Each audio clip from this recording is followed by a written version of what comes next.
But you know what? Like I kind of like the. I find myself missing the just turning the TV on and Really? let me just watch Con Air for the fifth time or something because it's on, you know.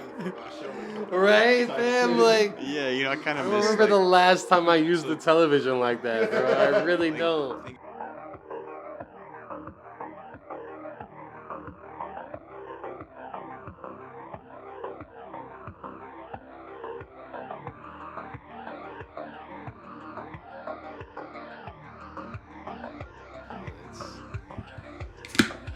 Shout outs to the beverages out there.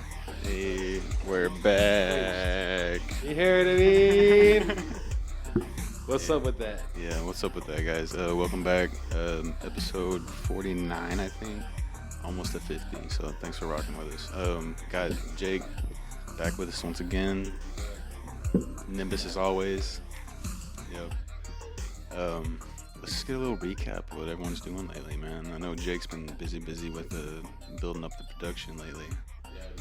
Tell me about it a little bit. Yeah, man, things have been crazy. Been scaling up a lot. Been kind of just working on just like building the brand and kind of like making it bigger than like just myself. Like I'm in the process of hiring interns right now. I'm going to be interviewing a couple of them actually tomorrow, and hired a business consultant. He's been helping out a lot. Been doing a lot of music videos, a lot of commercials. Nice. Got contract with 5 production companies now. I got 2 in Dallas. I got See you one. out there with Mark Cuban too. Yep. You know. Yeah, Get we did Mark Cuban. Yeah. And we did Dirk on the same day. What? Did Mark Cuban, Dirk Nowitzki on the same day. Oh wow. And yeah, I got 5 contracts with different production companies from all kind of not all over America, but like now we're national. I got one in New York, got one in Minnesota, I got one in Atlanta, and I got 2 in Dallas. So does that mean you gotta pay taxes in all those states? No, because I contract with them, so everything is like if I went to their state and shot, then yeah, for those projects. Gotcha, but you're contracting out of Texas. Each project is individual, so when they come to Texas and they hire me in Texas, all the laws apply here. Okay. Nice. Okay. I didn't know that.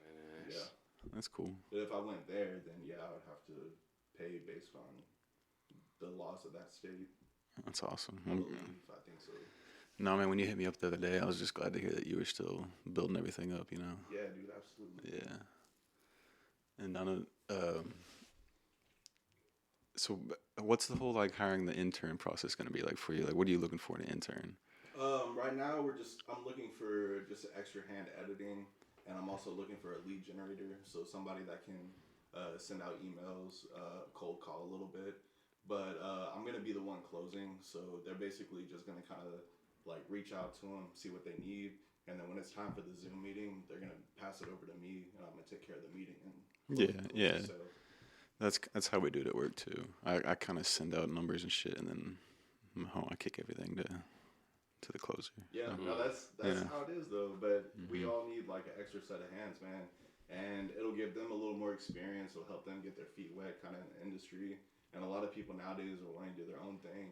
They're wanting to start like their own production company and stuff. So it'll kind of help them and get them comfortable with selling, get them comfortable with like doing commercials and like I guess industry standard like quality work.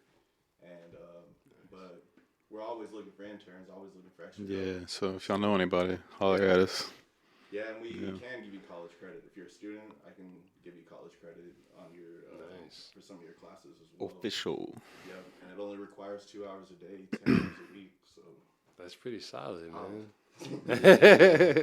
So what about you, Nimbus? I know you've been working hella. Honestly, hella man, hours. yeah, between work, like blue collar bullshit, and trying to squeeze in time for this album I've been working on since last year, man, it's really just been like grind, and then when I get the time, I might, finish a beat or complete some writing for a song or something like that. But honestly, like I've laid low a lot between winter of last year going into this year. But I have a new album basically in the works. That's gonna be hopefully completed by like spring, if not summer. at the latest, and then really just working on trying to shoot more visuals, man. Shooting more visual content, getting that stuff ready, and then of I like course, that one you dropped the other day. With really, the cloud drop mic. yo, thank you, man. That was cool. I like Thank that. you. That's cool. You know how like you wake up in the morning and you're like, I gotta get some shit done today. Mhm. I don't give a fuck what it is. It was one of those days, bro. I was just like, got up and like, I don't have shit to do, but I need to get something done. And naturally, I already had like a bunch of the clouds just left over and shit. So I was like, you know what? Let me do some interior decorum in the bedroom and just see if I can get some shit, together just to shoot some promo, because why not? Like our camera phones are capable of at least a little bit of 15-second to 20 You can get some short vertical promo. footage for sure. Yeah. Or You got a 50 stabilizer. You Yeah. can do some Hey, man, shit, don't you sell know? it short, bro. They're capable of a lot. Exactly. Start piling effects on there, bro. You can Boom. You can do a lot with it, man. Don't sell that shit short. Exactly, man. So I figured since I had the capabilities, why not utilize it, and get back into that groove because it just takes that step, getting into production and into like really putting your shit together because who else is gonna do it if you don't do it, I feel that, dude. It's hard getting back into that like productive groove sometimes too when you just been chilling, Yeah, chilling, working, Yeah. doing like, adulting and all that shit. And then, this was the first crib that me and my girl had together. So naturally, like when we moved into there together at the beginning of this past year, it was just like a whole new adjustment. I feel like I was doing way more creative stuff when it was just me and my own little bachelor pad, That's all I had time to Of course, do. yeah. Either dude. play video games, get lit, or like make music and shoot like different stuff from the ceiling and shit Yeah, like 'cause that. you get bored by yourself and you're like, fuck it, let me just Yeah. get busy on something here. That sounds like life. You know what I'm saying? That shit. That's your digital playground right there in the crib. So it was interesting to go from that to like now I'm sharing space with somebody, and then on top of that, like time and energy, and it's like you only have so many moments by yourself.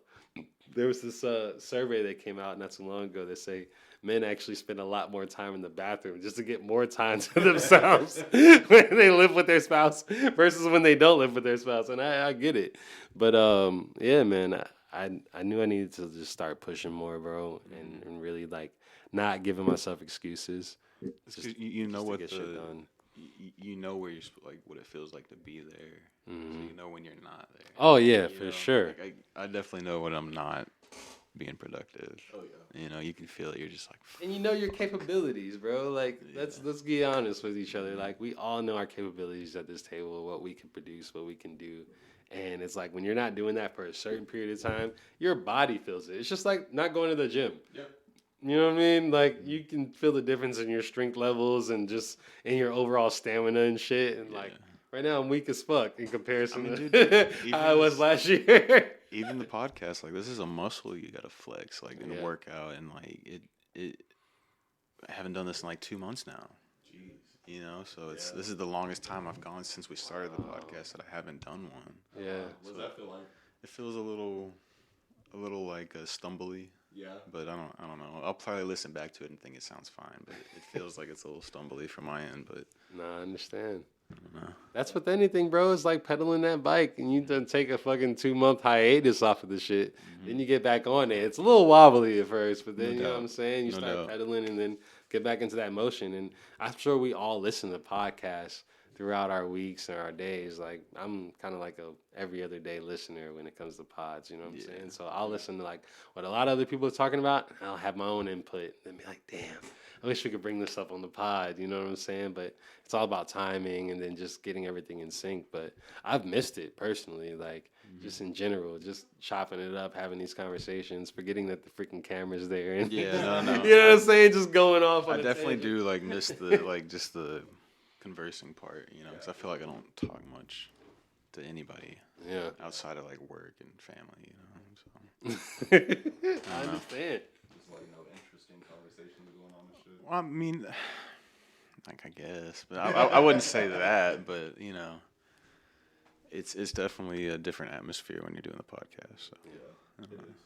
Yeah, no, I've missed it a lot too, man. And I remember when like we started, we were cranking out like 3 every week. Dude, I mean, we were like at least filming. Yeah, we were up to filming 3 a for sure. week. We were releasing 1 a week, but we were filming at least like 3, sometimes 4 every week. Yeah, dude, it was And hectic. They got to the point where it just kind of felt like we're just in sync, we're just in motion. Yeah, after a while, it felt like just like this is just what we do. Yeah. You know, and load another one up. Let's do it again. You know, and Yeah. that shit was fun. Yeah. Yeah. I definitely want to get back to that. You know what I miss though, and like Yeah. I'll be honest, like I'll be candid and shit. Like I miss that room. Oh yeah. I Really? miss that room. This room doesn't feel like that room. This room feels like it's a different vibe in here. I don't know, and I miss my corner shot. Like I've told you Oh, before. yeah. I miss my corner. Yeah. I don't know, man. Like I still, don't get me wrong. I still enjoy doing the podcast and shit, but it feels different. Yeah. Like that felt like It's going to, but this place honestly it gives you a opportunity to like write more stories, come up with new memories, yeah. and just kind of turn it into something else. Like if you look at any other podcast, man, they always change sets. They always True. They always change You know what I themes. think it is? I think it's because this one feels more like my house, and the other one felt like a set. Mm-hmm. You know what I mean? This just feels like my extra spare room because it is. You know? Word. So I don't know. So that kind of makes me feel weird about it, but Yeah. Well, no, that's about it's it. not weird. Yeah, you're right though. They do change sets pretty often. Yeah, man, they change sets, they change themes, they Yeah. change offices, locations. That's true. Like it is what you make it. No, So, that's right. Yeah, Joe Rogan didn't start off very set. Fam, seeing the old Joe Rogan episodes versus the new ones, and then even the ones in between, because he's changed sets at least 3 or 4 times. Oh, a couple times, yeah. Yeah, for sure. Between like the first spot and then like when he went to LA, then Austin, I think is where he's at now. I want to say, but it happens, man. I mean, some of our favorite podcasts, I'm sure, have changed sets, but I think that comes with evolution too. You know what I'm saying? People get to see a different perspective or a different lighting, even. You know, like who really like stepped it up with that is Flagrant. Oh yeah. Like they went from just like straight table talk podcast to like sit down talk show. Yeah. Honestly, You know what I mean? Schultz in general has, because even with Brilliant Idiots, they started off in like a radio room. Yeah. Like it looked like a little radio room, and there was no lighting. You could tell there was no lighting. They were going off natural lights because the fluorescents like come off green and it comes off real dim and dark. That's true. And now they do have like a full-on set, full-on talk show.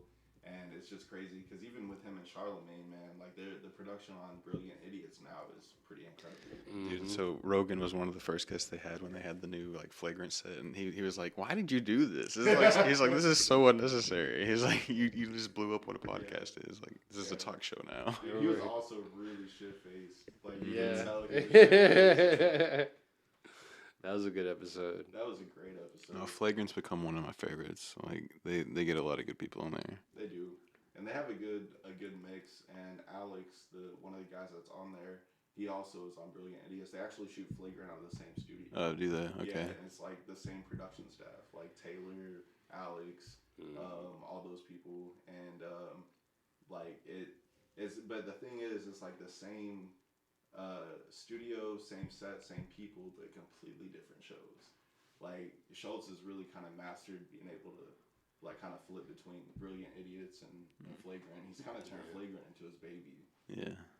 I mean, he's got a whole production team or studio rather. Yeah. You know. Yeah, and if you look at the cameras, bro, they're shooting on. I don't know exactly what it is, but they're shooting on some pretty big shit. Like it's the same stuff that they would use for like network TV. That's what I'm saying. It's like a 3-camera shoot.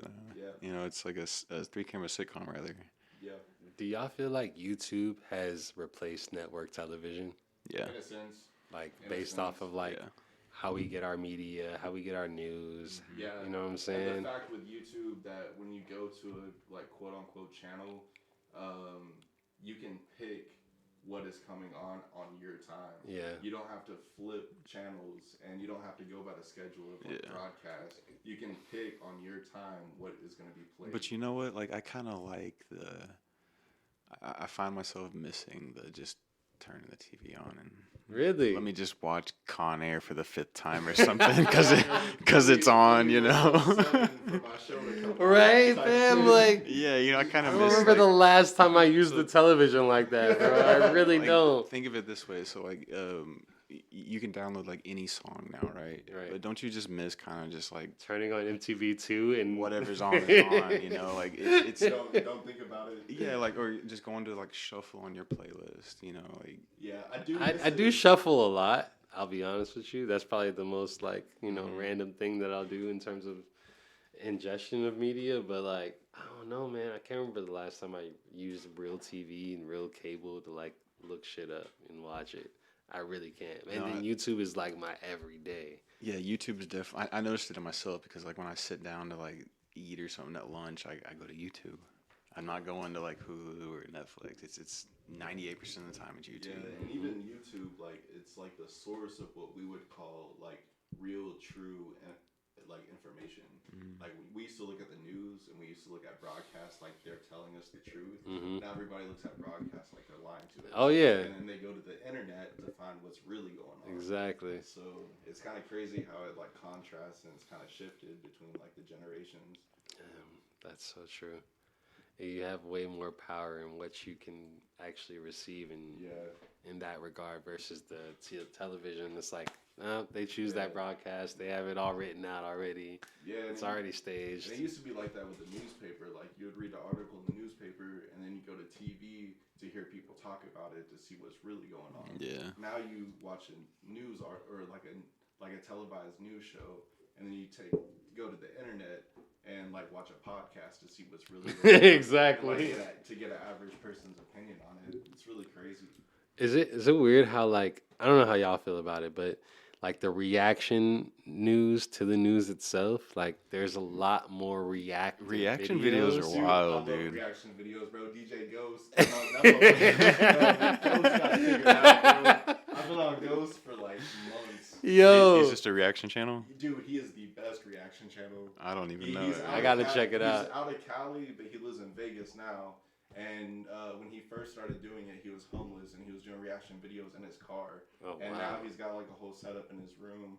He went from the car to an apartment and now he's in a house. Okay. And he's the most successful. He's got probably like 4 channels and each one of his videos has like 1 to 200, 300,000 views. really? Yeah, and he's DJ consistent Ghost. with it. And it's because he knows who he is, and he knows, like, he's really good at reading people. Like, he calls it stereotyping. Yeah. And like he doesn't watch the videos before he goes live. When he goes live, that's his first time watching it. So you get Wow, you get a genuine raw- reaction. Yeah, you get a genuine raw reaction. Got you. And that dude, he's got it figured out. He's just like naturally himself, and people love him for that. I gotta check this out, DJ Ghost. DJ Ghost, bro. He's The reaction videos, man, it took me a while to kind of get used to it because it's just weird seeing a video and then like another person in the edge of the screen like doing their own thing. But there's a lane for it though, like for sure. There's obviously a lane, but it's just something that I never really got into. Yeah. There's certain people that are funny as hell, but I don't know. It's interesting though how that there's subgenres to the genres itself. Just on YouTube. Dude, yeah.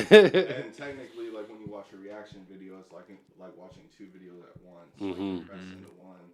And there's some, like honestly, that I've seen from Ghost that I've watched because he does some of the no jumper stuff. And I would have rather watched his reaction before I actually watched the no jumper clip. Oh wow. Just because it's that entertaining, and he'll turn like a 15-minute clip into like a 45-minute reaction. Gotcha. So he just sits there and smokes like grava leaves and just fucking like gets high as shit and just tells you what he thinks. Did y'all see that? And he starts What the off- fuck? Pauses the video, breaks it down. All right, now what we have here. he starts off every video like this. So look, bro.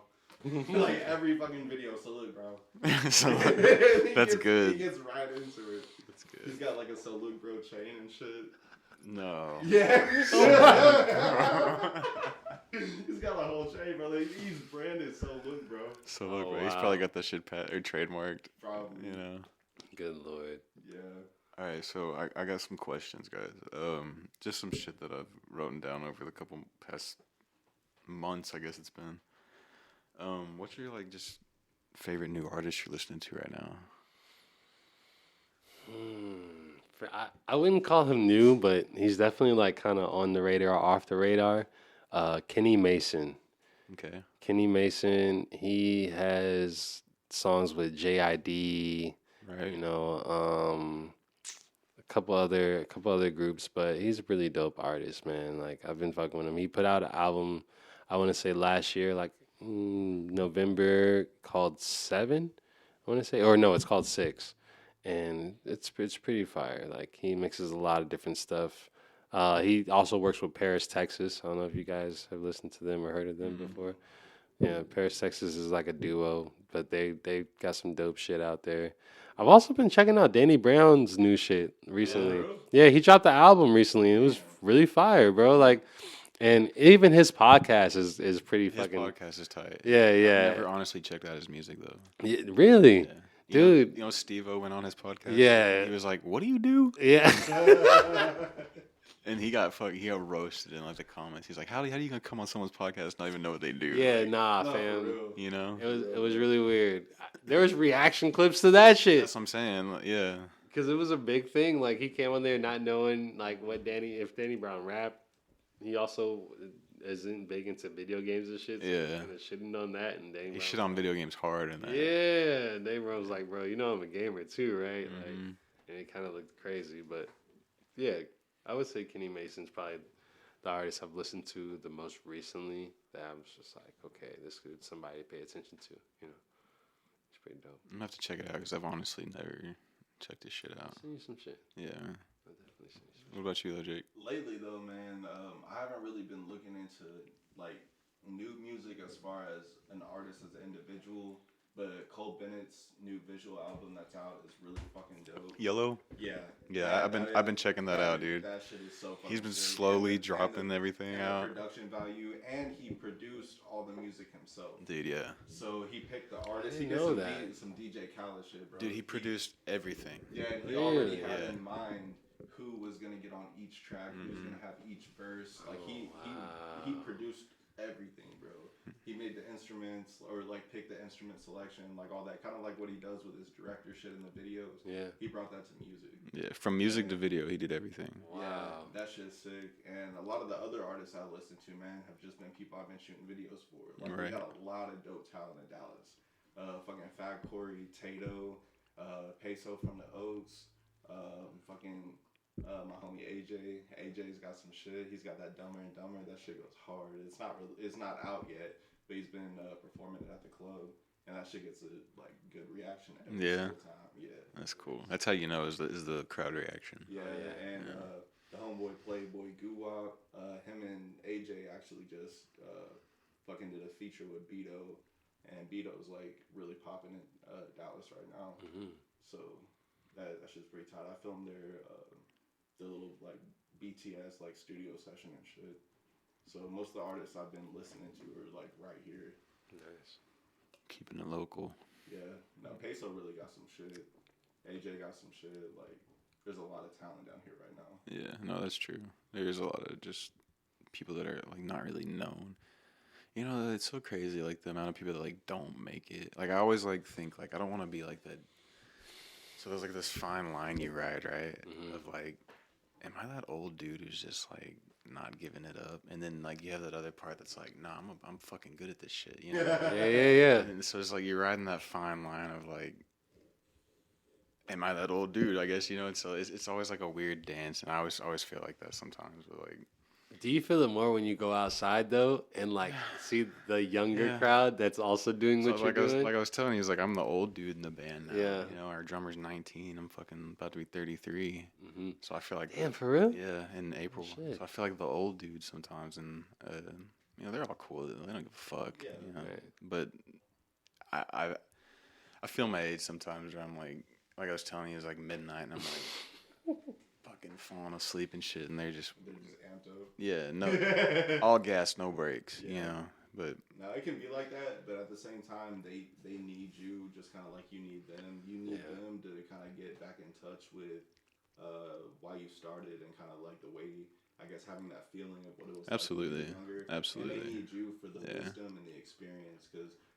even with the homie Peso, he told me not too long ago at the club, I was going up there to like shoot some shit for him, and he was basically asking me like advice on like he was looking up to me. I didn't even realize it. He was looking up to me like, you're a grown man.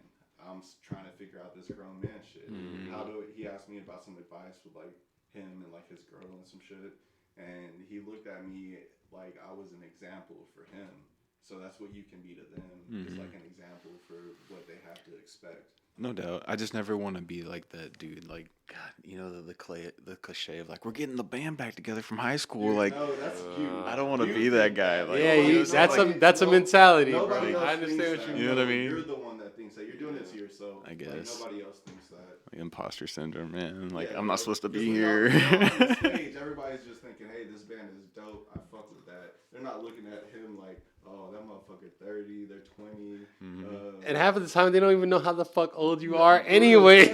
You're right. It's all internal. You're right. 23-year-old burnout looking motherfuckers that look like they're 35 and they look older than we do. True. And dude, when I go to the club and shit, there's some people that think I'm like 24 or 25 because I'm hanging around people that are 23, 24. I get that. And I tell them, I'm like, nah, I'm about to be 30.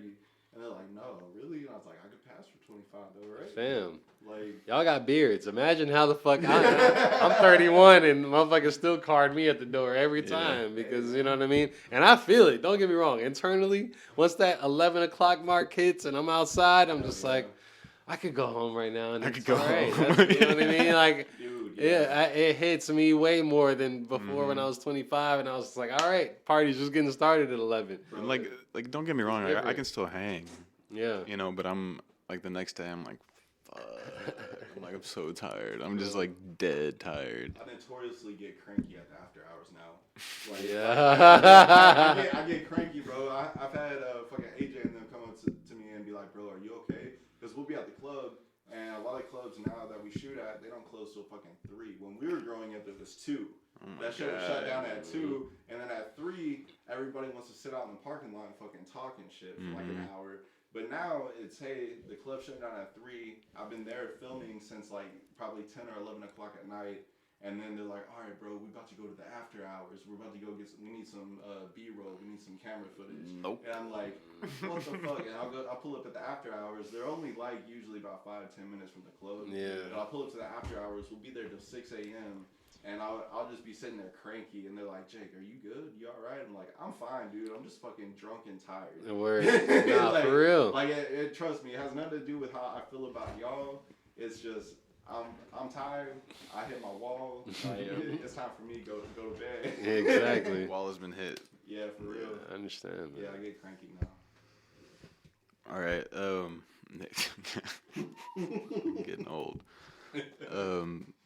This is more a deeper question. No, I got the deep questions. Would you rather be loved or understood? Ooh.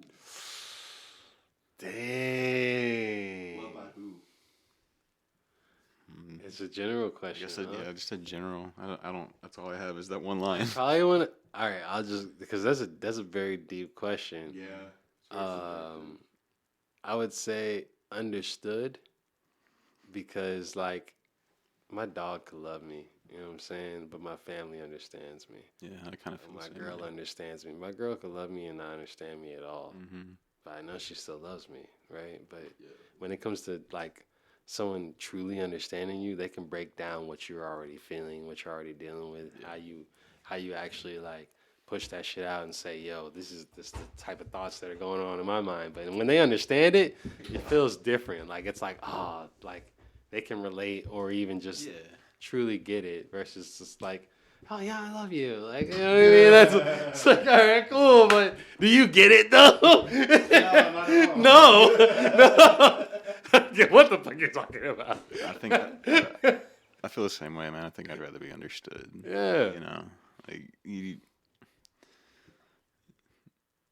to know someone, like really know someone, is a special thing. It's not everyone. Like everyone has like a fucking mask, you know. But like to like really understand someone and know someone, like who they really are, is like on a deeper level, I think, than like. Because like you said, you can just love a dog. You can love like. And not know why.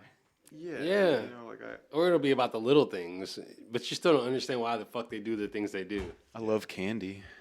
You know, like But to be understood, it also means that somebody took the time to get to know you.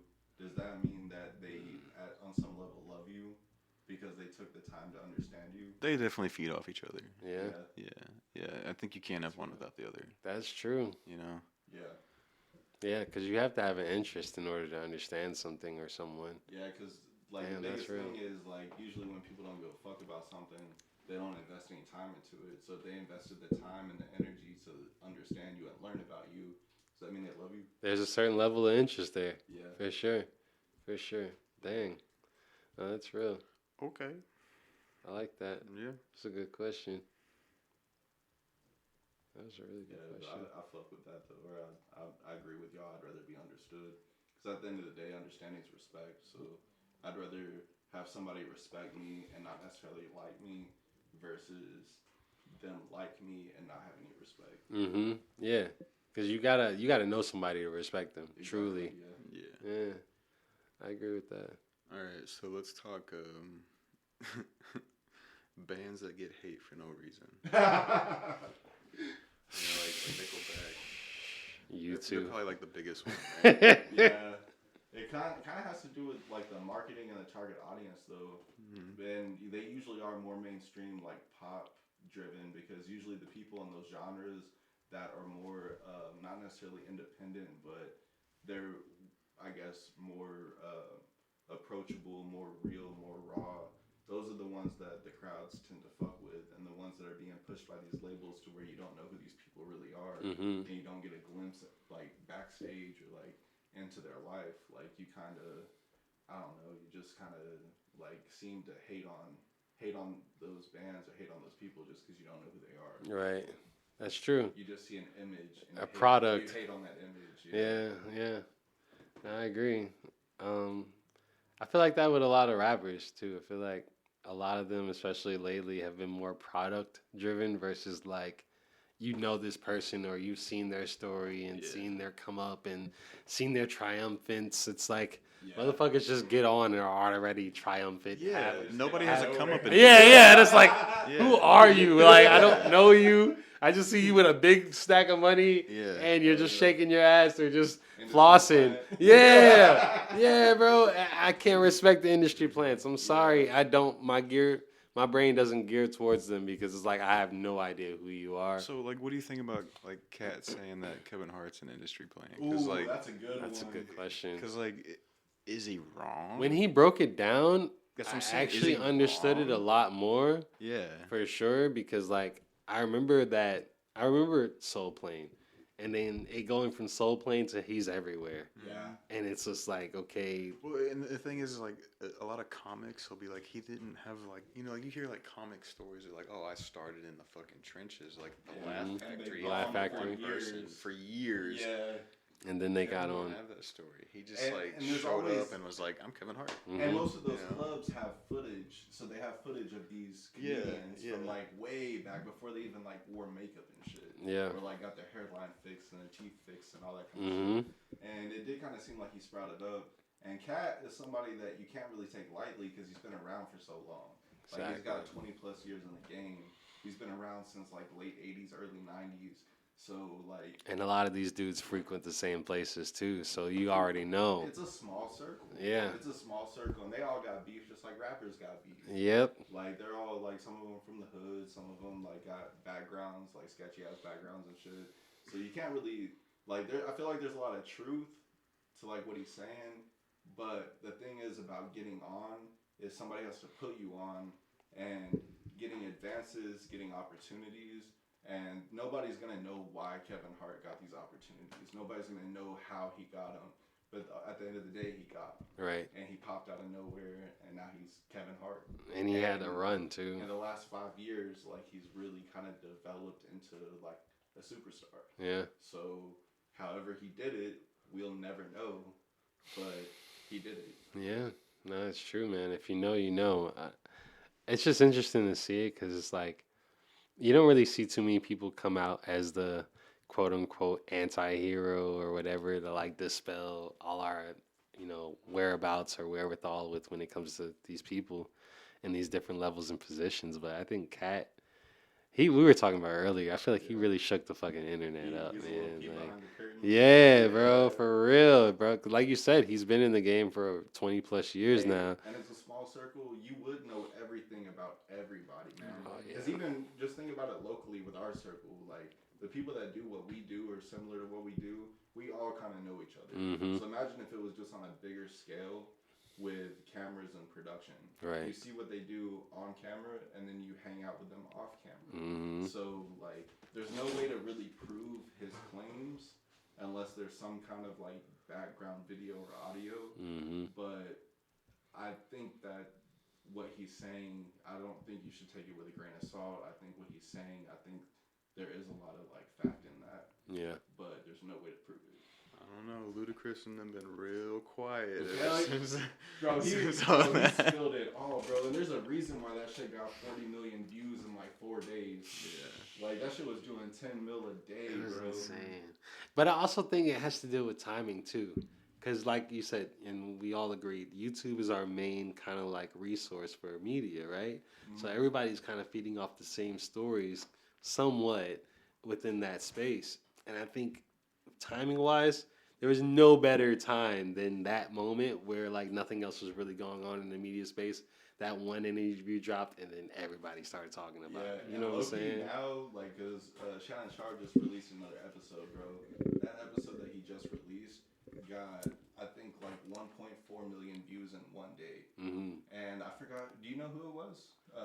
Who he just interviewed? The last person I noticed that came on there, he's a comedian, but I can't remember his name.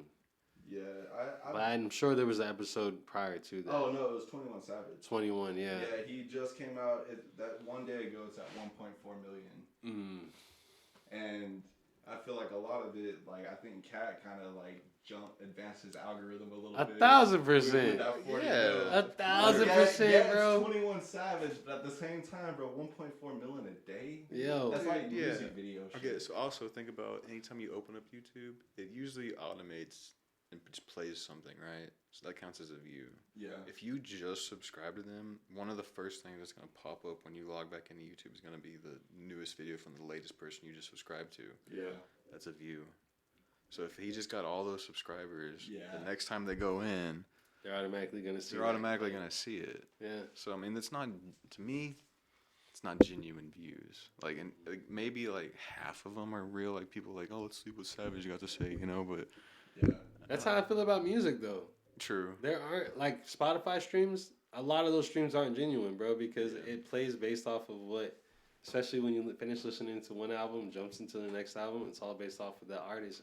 And I heard that a lot of companies actually, there's a certain thing that you can pay for to get plays behind certain artists. So say, for instance, Drake, his fucking, I don't know if it's Universal Music Group or whatever, whoever he's signed to, can actually pay for his shit to play behind multiple artists that most people play behind. It's just like the A&R calling a radio studio back in the day saying, hey, play this at this time. Yeah. It's the same thing. It's just the new way of doing it, I guess. Speaking about streams, how do you guys feel about the payout? I know this is it might be an old topic, but like the payout of streams when it comes to like you get 1 million plays on YouTube or 1 million streams on YouTube, it's like 10,000, I believe. Yeah. It's either 10 or 1. I think it's 10. I want to say it's 10,000. I would say that it's not necessarily fair, but to also the defense of like streaming platforms, they didn't expect artists to get paid off streams. They didn't expect records to become streams. I see. So like when people are buying physical records, physical CDs, even MP3 downloads, this is something that's new now. They're learning how to monetize it. Right. So the fact that they get anything at all off of it, honestly, is a blessing. Yeah. But they don't know how to monetize the shit. They don't know what's fair. Yeah, they they're- don't know what to tell you. Acclimating in real time. Yeah. You know. So they don't know how to put a price on it. So, and it's the same with YouTube. YouTube has advanced their monetization a lot, like since they started monetizing platforms, and they don't know what's fair either. Right. So influencers now, they get paid a lot more, and I think artists will eventually get paid more for their streams, but it has to make sense like within the budget of the platform, and also has to make sense to I guess like they just don't know what's fair for an artist to get paid. Like they have thousands, hundreds of thousands of artists on their platforms, and they don't know what to pay them. So they just give them a little bit of change so they don't go broke. Right. They don't really know what's fair, and they don't know how to make money off it either. So Well, the ad revenue is obviously like one of the biggest, junctures that streaming services use for people that have a large audience, right? yeah. Like, and now they're getting people to subscribe to eliminate the ads. yeah, So that's a way that they can do it. But when you look at it, it's like everybody that's subscribing and everybody that's like holding ads, they're the ones that are actually paying the artists. It's not really the streaming platform. Because the streaming platform's only using that money to pay the artists. true. So it's like they try to use that as a way to come up with a budget to pay for the streams, but nobody really knows what a stream is worth or like what's fair for me to give you for like going viral on my platform. Yeah, and I don't know what to tell you. Like, Nah, for real, it's weird, man. Just I always find myself looking at it, and I'm just like, damn, that shit got 50 million in some odd month or so. And they're trying to translate it as in they sold 50 million records at the store. Right, which It's is not the same. thing. No, because there's so many other components that goes into building that whole entire record, from the fucking casing to the CD to the packaging, the shipping, all that shit, versus just like the click of a button. You know what I'm saying? And then I have downloaded this or received this information. It's completely different. And then what am I supposed to give the people that are paying for views and paying for streams? Word. What do I give you? Like, you're paying for this. Like, yeah, obviously what I'm going to give you is not what you spent on that. But for you to even try to get some money back after low-key kind of cheating the system, like we don't really know what to give you on that. Right. And we don't know how to prove whether or not this is a real stream, a real view, or if it's some shit that somebody paid for and automated. Yeah. So yeah, no, it's definitely weird. we just don't know. We don't have the technology to like filter everything out. Yeah. It hasn't. I agree. Yeah, I don't think it's even at that level really to solidify. Okay, this is worth this much amount of time, and then it's interesting because I hear about it more when it comes to like long form content. People that have like an hour's worth of content on one video or 2 hours worth of content on one video, and how it's like you can have an album that is only 30 minutes long, and that shit receives a certain amount of accolades versus like this one video that has, let's say 100,000 streams or whatever, but it's an hour and change. Yeah. So you kept that person on this streaming service for an hour period of time versus this person for a 30 minutes period of time, but 30 minutes is getting more than an hour. Yeah, bro. That's a really good or point. Or even the fucking 10-second TikTok video. Yeah. That's going crazy, fucking like On shorts. 100 million views, and then you got a 3-hour-long podcast that's like doing 38,000 views. Like, how do I compensate somebody for the time or the length of the video, and also compensate them for the likes, the comments, and the streams? I think that's why they go off engagement then. Yeah. Yeah. They do a lot of however much your engagement is, and kind of percent it out like that. I guess That's like the closest they have. Yeah, but that's a good point though. How do you justify like a short video with 1 million views rather than a long video with only like say 10,000 views, but the retention rate is 100%. Right. Yeah. Because those people stay there way longer. Yeah, you kept them there on that service for way longer. So I don't know. Yeah, that's a good question. Yeah. Who's got the answer out there? What are y'all do? Yeah. Nah, for real, man. Fucking Elon Musk does. Man. Yeah. Would y'all ever get a Tesla? Like, cool. say take money and all that shit out of it. Yeah. Like, just in general, would y'all ever get a Tesla? Oh yeah. Fuck yeah. Alright, I would yeah. low-key dress like whatever character in Cyberpunk that my shit is based on, and then go get a Cybertruck and roll around. Oh, like, see, that's the Cybertruck is dope. yeah. That is a dope. That shit low-key kind of hard. Yeah. But they did make it to where you can't resell them because they don't want other factories knowing how they're built. Really? Yeah. So you can't go back to the dealership and sell You it. can't trade in a Tesla. No, you cannot. Interesting. It's yours. Like, once you buy that shit, it's yours. But I didn't know also, that. dude, like, even, like, delivering on Uber and shit, Uber will pay you more money if you have an electric vehicle. Really? Yep. Holy shit. Yeah, and they even give you a bonus as soon as you get an electric vehicle, and they are promoting Teslas. What? So if you get a Tesla, they throw you an extra $2,000, and they pay you more money to deliver or like do rides. That's cool. I did not know that. Yeah. My uncle got a Tesla, and he doesn't stop talking about it. And dude, I thought about this the other day. You know how they have the charging stations and the charge points and shit? Yeah. What if they made? They're eventually gonna have to make fucking Teslas and electric cars solar. So if they have a solar panel, what are they gonna do about the how are they gonna I guess charge or be compensated for the energy that it takes to fuel that car? You know what I mean? Because you can, and anybody that kind of knows about technology or knows how solar panel works, they could probably rig their shit to put a solar panel on it or have it get energy from the sun so it charges during the day. Yeah, so it yeah. never really goes out. Yeah, no, I've seen they sell those. They do? It's like a mat. You lay across. It's a mat. Plugs into your fucking battery charger, and you just lay it across the top of the car, and it charges. That's hard. Yeah. Really? That's hard. I've seen those. Damn. Yeah. And then it kind of makes it to where you don't have to pay a high electric bill. And you Yeah, don't have yeah. to go I'm to a sure. charge point. I'm sure it's just like an emergency thing, like you ran out of gas. Yeah, yeah. I'm sure it's probably like a It's probably use. slow as shit. Yeah, no doubt. You know, Yeah. it'll probably just get you from point A to point B to another charge station. But yeah, they do make those. Yeah, that's cool. You think it'll ever get to the point where they are just fully solar to where we don't have to plug them in and charge them I don't think that the sun puts off enough energy to charge everybody's? Yeah, That's They would need. Yeah, they would need. It puts charging off enough stations. energy. It's just a matter of harnessing it and getting it through the transformer from solar to whatever AC DC, whatever kind of voltage they use. You know, Oh, okay. I don't think they get That it. makes sense. It would take too long, I think, to charge. Oh, okay. I don't know, but Yeah, I'm not a physicist. I don't know. physicist. But shit, it's an interesting theory though. I think eventually, at some point, gas is gonna go out, go extinct. Hell yeah.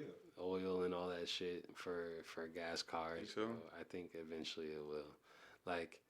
There's gonna, cause you gotta think, bro. Inflation's already as high as it ever has been in human history. Combine that with the fact that cars are super expensive now. So it's okay, you gotta take the car, you gotta take the car note and all that shit to keep up with the maintenance. Versus an electric car, I think sustainability wise is going to make a lot more sense for a lot more people. But since it's such a newer product, that's why it's so expensive now versus it's going to become the common car at some point. You know what I'm saying? That's in just argument to natural. that, just to play devil advocate. Have you seen the electric car graveyards in China?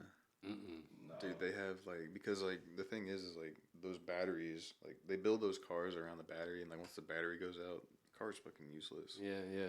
So they just have graveyards of thousands of electric cars in somewhere. Really? Yeah, and they can't do nothing with them. They've all been scrapped, whatever they can. They're just shells. Damn, I'm gonna have to check that out. The electric car graveyard. Yeah, I could see that though. Damn. Yeah, what am I doing? I can just show you. Yeah, dude, have you seen this shit? Leave the World Behind?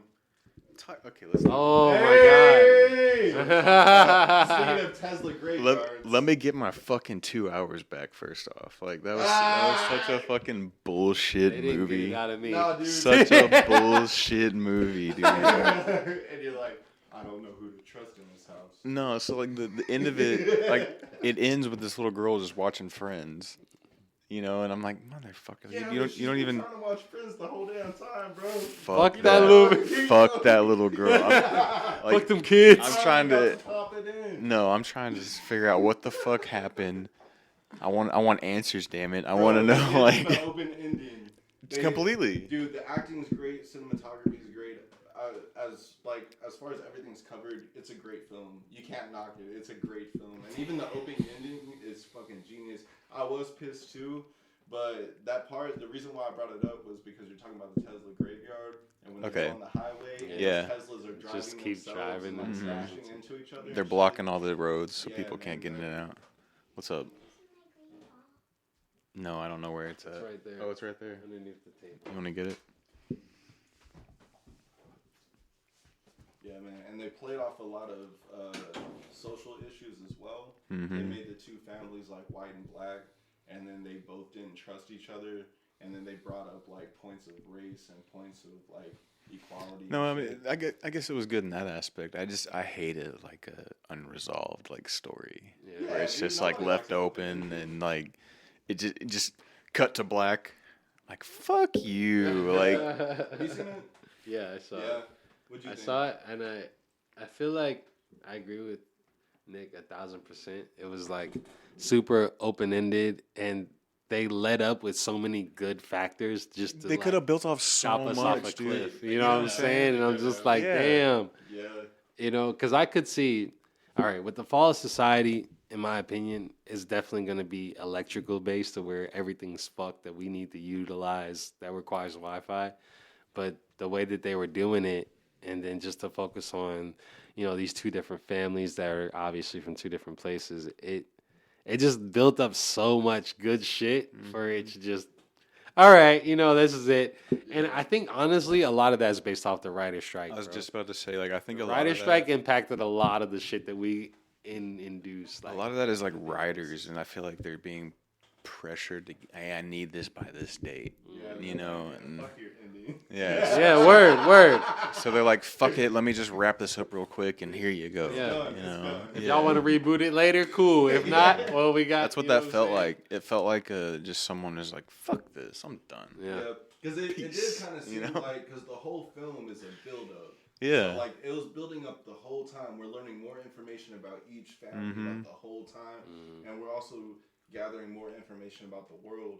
And then the closest thing we have is you see, like, a nuclear, like, bomb thing kind of, like, in the fucking background type shit. And then that's all you have to go on. You don't know what happened. You don't know what caused it. Right. And then they start talking about, like, fucking China and shit. And then you're just like, yeah, but what actually happened? Exactly. And then they build up the whole time. Yeah, the little girl pops in Friends and game over. Black That's all you cut get. credits That's all you scene. It's almost like the Cloverfield paradox, or Cloverfield in general. Like Cloverfield, it was basically centered around motherfuckers going through something and not knowing what the fuck was going on, and then you're seeing this camera going around, shit's happening, but you don't know really what's going on, and then at the end you see some shit that doesn't make any sense and is very climactic, and then that's it, camera closed. Like, then it fucks your head up because it's like, wait a minute, what the fuck? I'll tell you the best black cut to black scene in any series though, Sopranos. Sopranos. I knew you were gonna say Sopranos. Bro, Sopranos. that shit pissed me off. At the very end of fucking however many seasons, they build up this whole thing. Did Tony get whacked or not? And like you have no idea. And the very fast, like, the don't stop, believe, and then it cuts on stop, and it's just cut to black right there. You don't know if like what the fuck But at happened. the same time, it's fucking genius, bro. Because Oh, it's if the production company Exactly, or yeah. if the filmmaker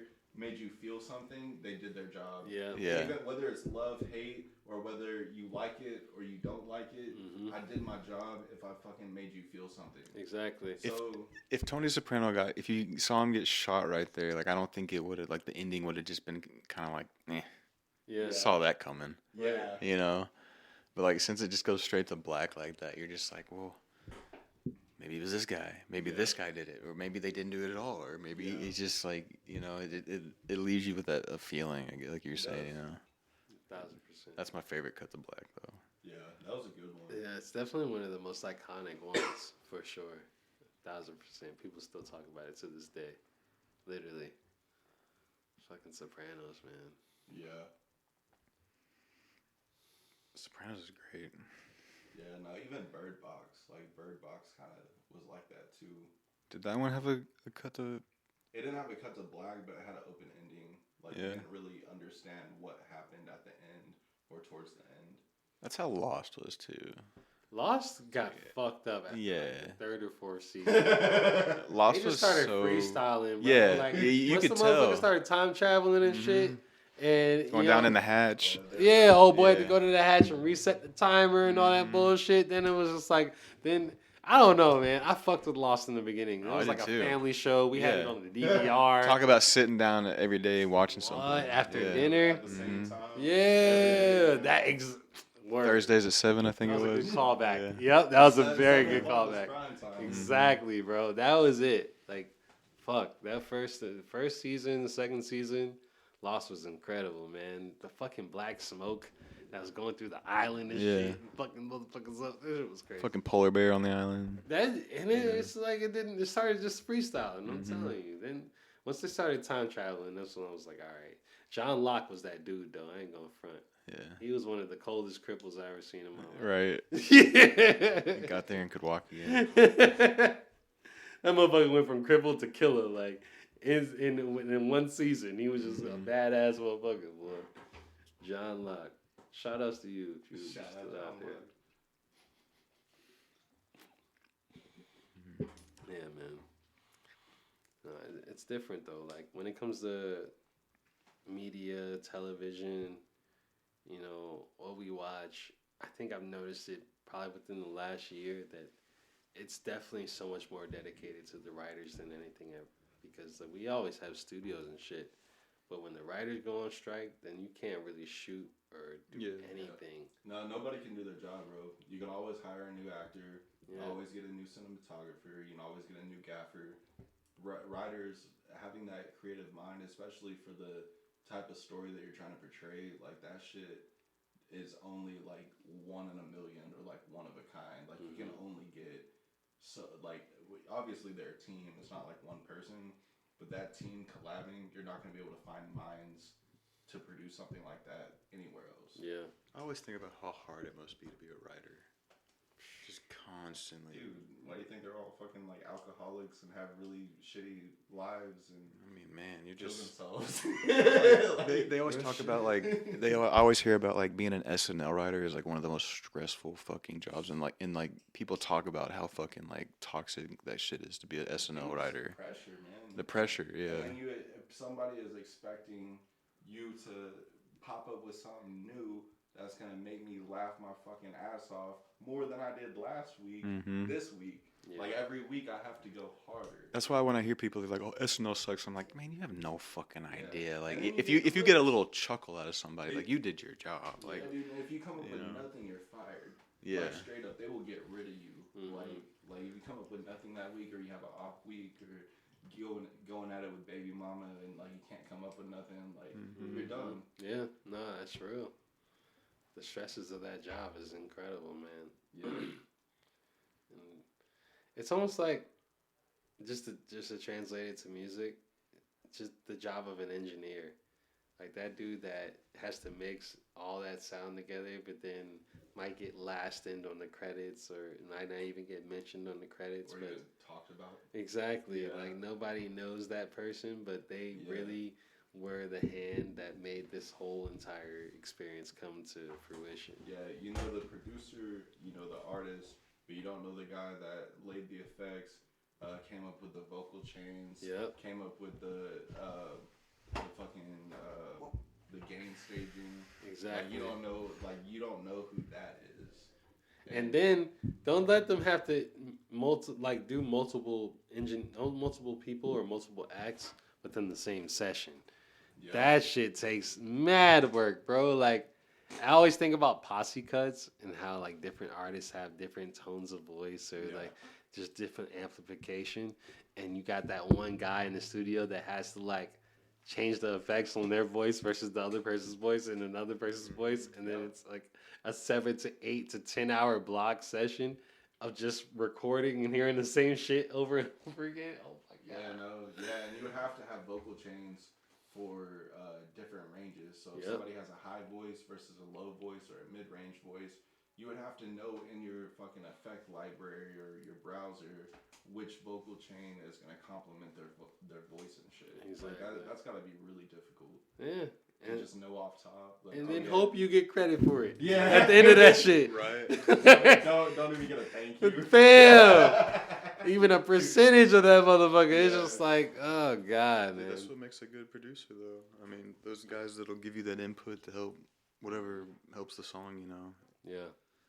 I've been working with Dustin lately, and he's no shit like one of the like most talented producers I've ever worked with, and like we'll be sitting there like just fumbling through a song, and he's like, why why don't you try like this? You know, and then I'm like, sure enough, it's like, God damn, like, how did you fucking like, I don't know, like he'll like, I'm gonna go take a piss. He'll come back and be like, so when I was taking a piss, I thought about this. You know, like, I think you should sing it like this or hit it like this, and then sure enough, it's like he's right. And I'm like, dude, you've been doing this for a while. Like you know what sounds good. Yeah, or it's just like a natural thing that nobody else has. Like just like they're like Cole Bennett, for example. Like he has a natural eye for cinematography, and obviously has a natural ear for also music. And like with engineers and shit, they probably just have like some of it is probably learned and like developed, but I feel like a lot of it is just kind of natural. They can look at you, they can hear you, and they can kind of just like see what works and what doesn't. And if you're doing something that doesn't work, they can probably help you. Their job is to figure out what will work. Exactly. And that's what I've learned is like when you get around a real producer / engineer that knows how to write music as well, not only produce, but they know how to write music, dude, it's a huge like drastic change of like, all right, the difference between like, all right, come in, you got 2 hours, let's record what you got. Yeah. And there's just no input, you know, just a dry session, you know, but like, I don't know, it's shout out to Dustin, man. He's a fucking excellent producer. Hell yeah, shout out Dustin. Yeah, man. It's just been tripping me out lately, like the music that's been written lately. It's just how like, you know, like when you get that idea and it just like you build and build and build and build, and next thing you know, you got a whole song. Like I've just been watching that happen with like Connor and the guys lately, and it's just been so fucking cool to like be in that fucking like music bubble again, like watching it like start from like this like just like one guitar riff into like a whole ass like 3-minute song with layers and shit. And, like man, it's I've really been enjoying it. Yeah, that's awesome, man. And just like an outsider looking in, like I feel like you've kind of found your people. Dude, I think you found your group. Honestly, I feel the same. Yeah, it seems like it just clicks. And it seems real natural, and it seems like all you guys are like pretty similar, and you all have like a mutual respect, and everybody has their own, I guess, like area. Exactly. Their own area that they cover. And I've been in other bands where like with Parker and shit, like with like Chris and them, like Chris like wrote most of that music and like I just kind of played what I was like told to play, you know. But like with like Connor and them dudes, it's like, hey, what do you got? Like you want to put input on this? And like I respect the fuck out of it, 'cause I'm still the new guy. Yeah. But they're like, hey, come jump in on this, you know. So it makes me feel like appreciated. Yeah, you know? I'm sure you are, man. Yeah. I really just like I haven't been there, I haven't like witnessed it myself. But from what I've seen you post like on social media. Well, I mean, you jammed with us that one time with Connor. So yeah, you felt the vibe. Yeah, and I've worked with Connor. I actually have a video coming out with him. Not a music video, but he did a streetwear ad, like a long. He's always doing shit like that. A long ass ad. Well, I shot the streetwear ad. Okay. And I'm currently editing it. I haven't put it out. Connor, I'm still fucking working on it, and I haven't put it out simply because I haven't had the effects, or I haven't made the effects and after effects that will complement what we're going for. Yeah. And you want to get it right. I finally have it. Okay. I finally have it. So Connor, Jimmy, sorry for the delay, but that shit's about to come out. I'll let him know. Yeah. I'll let him know. Even if you don't let him know, like I want to surprise him with it. Yeah. Make sure that like, man, Jake never came out with that shit. Blah blah blah. But I met up with Connor, met up with Jimmy. And Connor's super easy to work with. It's so easy. He was fun to work with. Yeah, it's always good time working with Connor. Yeah. And he's very creative. He's got a good mind. He gave me his input as well, like on what would look good, like as far as like him like being on camera. That's what I love about work. Like with Connor, like just to give him his flowers real quick, like he's always like willing to like work with whatever. You know what I mean? Like there's never like I don't know about that. Yeah. Like he's down to put his input in and be a team player on shit, you know. Yeah, absolutely, man. And he gives other people their flowers too. Yeah. So he has a mutual respect for other creators, and that goes a long way. Shout out Connor. Yeah. Shout out guys. Man. Red Sox. And let me just say, come see us at So What Fest this year. Yeah, we're playing opening up for Under Oath and I got a few here. I don't know who else is. List it all, bro. Word. Name the list. Devil Wears Prada opening up for them. Okay. That's fine. Norma Jean, Mayday Parade. Hey. Silverstein, POD. Woo. Okay. You know, Switchfoot. Okay. Yeah. That's a hell of a lineup. Nice. That's gonna be a good show, bro. It's gonna be dope, man. Pop out to that. Yeah. definitely come out, dude. Even if I can just get you to like film or what, Dude, get I'm you a press down. pass maybe. I'm down, bro. Honestly, I could probably like it would help if you got it, just to have like a reference. But I could probably call them in advance and probably get one. Dude, I bet Mike would probably Yeah, get you in there. yeah, You dude, know? I would love to do that. That'd be Yeah. awesome. I'll see. Yeah, go ahead, do your thing, man. You might want to go downstairs. Oh, yeah? Yeah. Yeah, but no, that's a great opportunity. That's like the biggest. That's really the biggest show I think since the 3-6 Mafia thing. Yeah. No, definitely. Yeah. I mean, we did that thing at Three Links in December, but this is the biggest one. Like, it's a Even festival. that one, dude, y'all had a crowd. Like that shit was packed out. It was sold out. Yeah, that's awesome, and it's dope to finally see, like, not only you find your people, but it's dope to see like Connor and Dylan and like everybody kind of like start to get what they deserve. Yeah. And start doing shows that they deserve. They put a lot of work and a lot of effort into it. They have, man. They've been grinding for years. Yeah. And so they're finally getting that little oomph that they need, Yeah. I think. Yeah. No, it's awesome, man.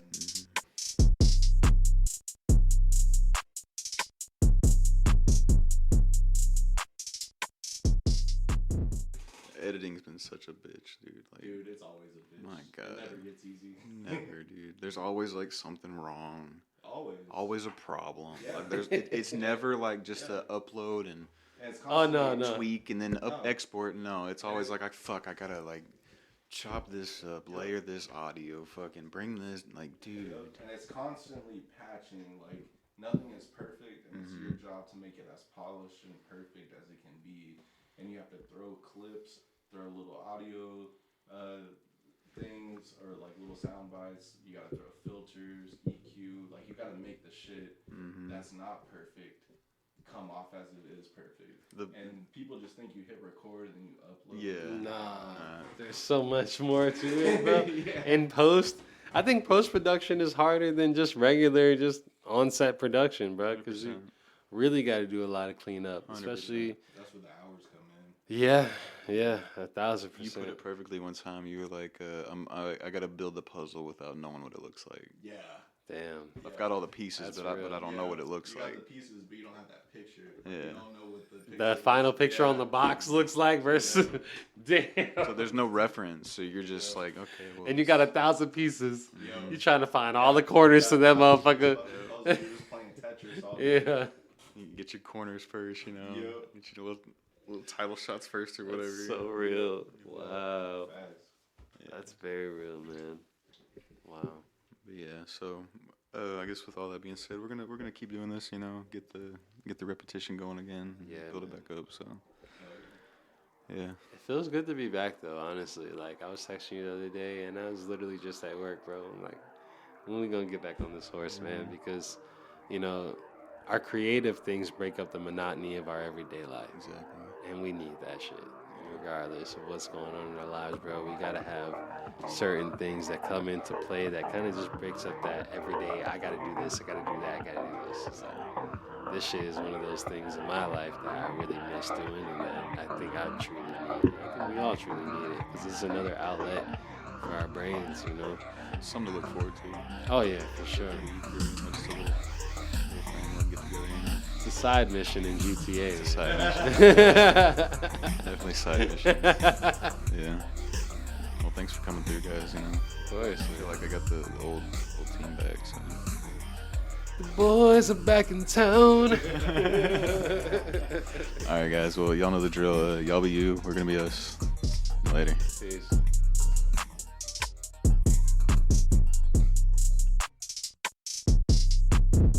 If you'd like to see raw, unedited, live episodes, follow us on Twitch at twitch.tv/whatsupwiththat. To watch full episodes of What's Up With That, subscribe to us on YouTube at youtube.com/whatsupwiththat.